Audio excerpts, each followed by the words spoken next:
Welcome to DAS009TourcontinuesFordFord. This week we're sponsored by Emeco, by Pyramid Media, and by Neocon Express. And my name is Eames Demetrius, and we're continuing a special behind-the-scenes look at the Henry Ford. I was working on an exhibition there a couple weeks ago, and I brought my camera, and Mark Reuther, the curator, took me through some of their amazing collections. And what really blew me away is how much of a lot of different kinds of things they have, and what you learn when you see all those different kinds of things together, whether it's a lot of shoes or toys or light bulbs like we saw last week. So let's continue our tour, and then we'll talk a little bit about it afterwards. The behind the scenes at the Henry Ford.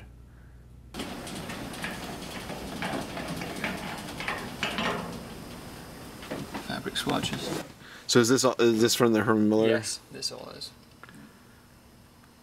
That is so cool.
These are all stock tickers and telegraph relays, printing telegraphs.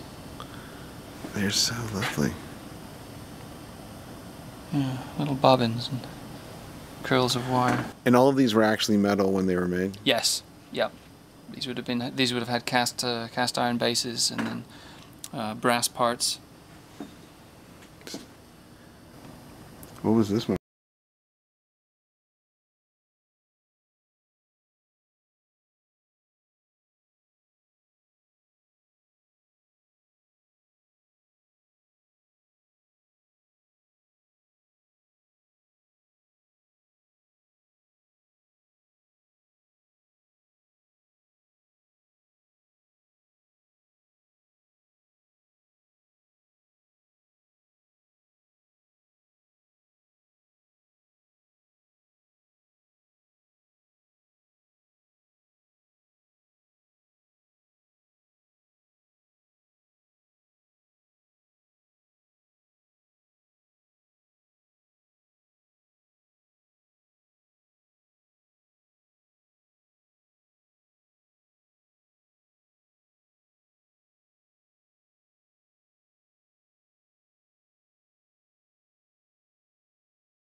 Sinister.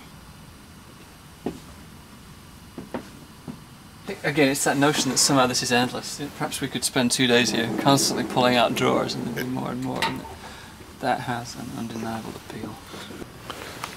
Magic. It's a gorgeous piece of work as well. I mean, it's kind of free, and it's it's beautifully executed. I mean, but the forms here, you can see there's a sort of, I don't know, there's a kind of momentum whoever was doing this got going on. It's not overworked. It's an intriguing piece.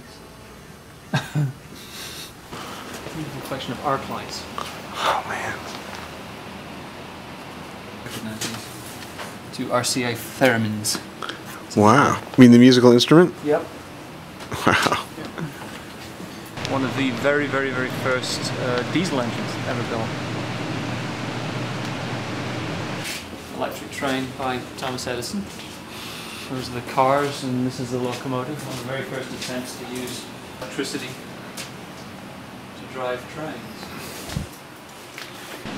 Oh, this is one of the very largest of the Edison bipolar dynamos. Again, original paint and pinstriping. Very rare survival. Eminently scrappable. Lots of copper, lots of iron. In the wrong hands, that would disappear in a thrice. Ford's vision. I love that wooden wheel. That's a great wheel for hand-driving machinery. You know, you could drive light spinning machinery, silk spinning, that sort of thing. It's, again, great Gothic. I've got a real thing for the way Gothic imagery found its way. Look at the skirt. Right.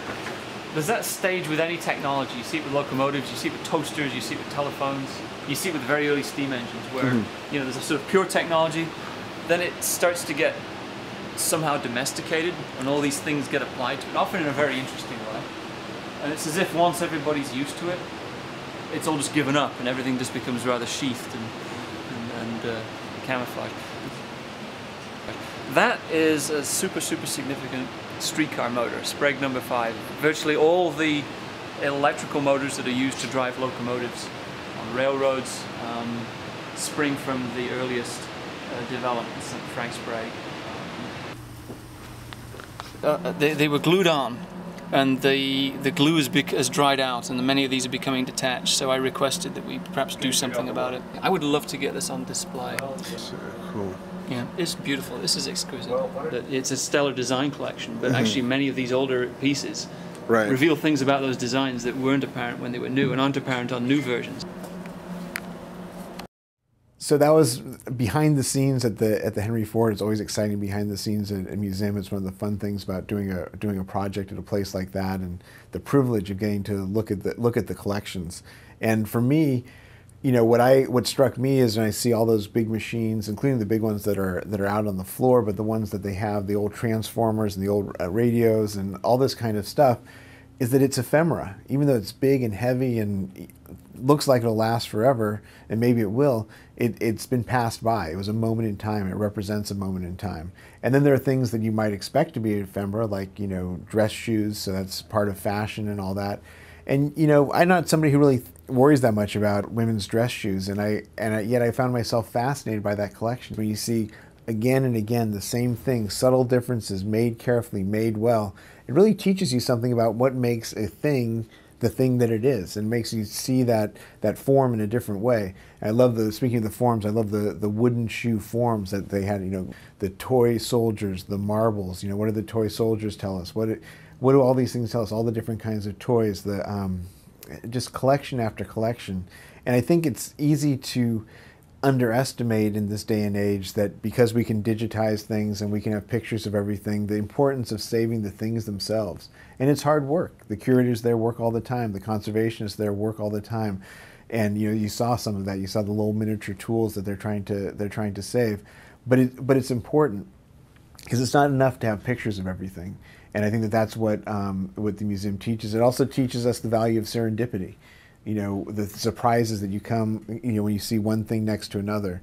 And, you know, we don't know why we're going to need all those things. It could be that the things that we just look there are the most important things our society will need in 10 years, because we just don't know. And we got to move away from these things that always sort of require us to anticipate everything that the future is going to need, because we just don't know it. So I hope you'll join us next week on DAS009TourcontinuesFordFord. I'm Eames Demetrius, and next week we're going to be seeing part 1 of a film about Samuel Mockbee, a remarkable architect. Thank you.